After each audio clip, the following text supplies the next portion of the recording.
Hello everyone, welcome back to my new video. আমি আজকে চলে যাচ্ছি বাংলাদেশ থেকে মালয়েশিয়া ফর স্টাডি। তো আপনাদের কাছে দেখাতে যাচ্ছি কীভাবে করে যাওয়া যায় আর কি। তো এয়ারপোর্টের ভিতরে ঢুকে পর আমার লাগেজটা র্যাপিং করে নেই বিকজ ফর সেফটি। দেন আমি চলে যাই আমার কাউন্টারে, সেখানে দেখি অনেক বড় লাইন, সো আমাকে একটু ওয়েট করতে হয়েছে। দেন আমি বোর্ডিং পাসটা নেওয়ার পর ইমিগ্রেশনে চলে আসি। ইমিগ্রেশনের ভিতরে কিছুটা ভিউ এরকম থাকে, অ্যান্ড এখানে ইমিগ্রেশনে ভিডিও করা নিষেধ, সো আমি ইমিগ্রেশনে ভিডিও করতে পারি না, but we are waiting for our passport.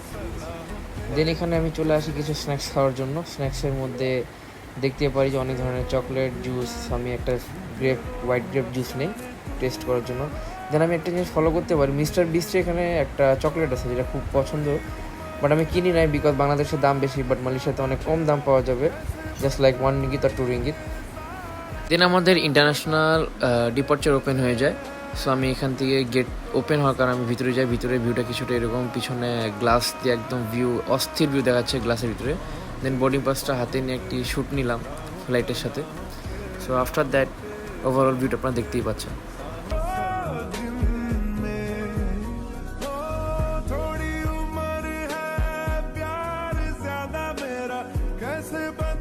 তো ফ্লাইটে ওঠার পর আমাদের রানওয়েতে যাচ্ছে টেক অফ করার জন্য। তো রানওয়েতে অনেক হাই স্পিডে টেক অফ করে যায়। সো বাংলাদেশের লাস্ট ভিউটা আমি কিছু এরকম দেখতে পাই, ইভেন যারা যায় তারাই দেখতে পারে। তো দেখুন বাংলাদেশের উত্তরার ভিউটা কীরকম। আফটার দ্যাট আমাদের ফ্লাইটটা 35,000 ফিট উপর থেকে ফ্লাই করতেছে। সো আমরা উপর থেকে ভিউটা কিছুটা এরকম দেখতে পারি, জাস্ট অসাম, মানে একদম আগুনের মতো ভিউ দেখার মতো।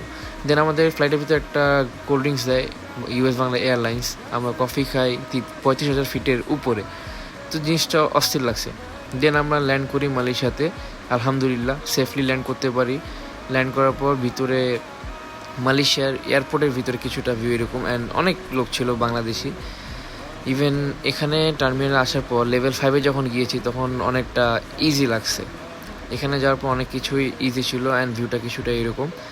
সো এখানে মনিটরিং করা আছে সব কিছু, আপনারা সব কিছু আপডেট পাবেন। অ্যান্ড আমি এখানে একটু ঘুরতেছিলাম, দেখতেছিলাম ভিউটা কীরকম, অ্যান্ড আমি ওয়েট করতেছিলাম আমাকে পিক আপ করার জন্য যে আসবে আমার ইউনিভার্সিটি থেকে। সো আমি ওয়েট করতেছিলাম আমার কারের জন্য। আফটার দ্যাট আমার কারটা চলে আসার পর আমাকে যখন ড্রাইভারটা পিক আপ করে নেয়, দেন আমরা চলে যাই আমার ভার্সিটির উদ্দেশ্যে, মানে যেখানে আমি থাকবো আর কি। আমার ভার্সিটি ঠিক অপোজিটে আমার বাসা নেওয়া। সো আমি চলে যাই। যাওয়ার পথে দেখতে পারি একটা অস্থির ভিউ রাস্তার মধ্যে। এই ভিউটা অনেকদিন পর দেখতেছি। ইভেন আমি মালয়েশিয়াতে কয়েকবার আসছি, ট্যুরিস্ট ভিসা হিসেবে আসছিলাম with family and solo trip. তো আমি আসে ঘুরে গেছি, আমাকে অনেক ভালো লাগছে, বাট এই টাইমে এই ওয়েদারটা অস্থির লাগে। তার রাস্তার মধ্যে যাওয়ার সময় একটা ইউনিভার্সিটি দেখতে পাই, MAHSA university, which is beautiful university in Malaysia. এটা খুব বাজেট ফ্রেন্ডলি একটা ইউনিভার্সিটি, সবাই পড়াশোনা করতে পারবে, পড়াশোনার মানও ভালো। তো থ্যাংক ইউ, দেখা হবে আবার একটি ভিডিওতে। আজকে আমার ভিডিওটি এখানে সমাপ্তি করছি। আল্লাহ হাফিজ।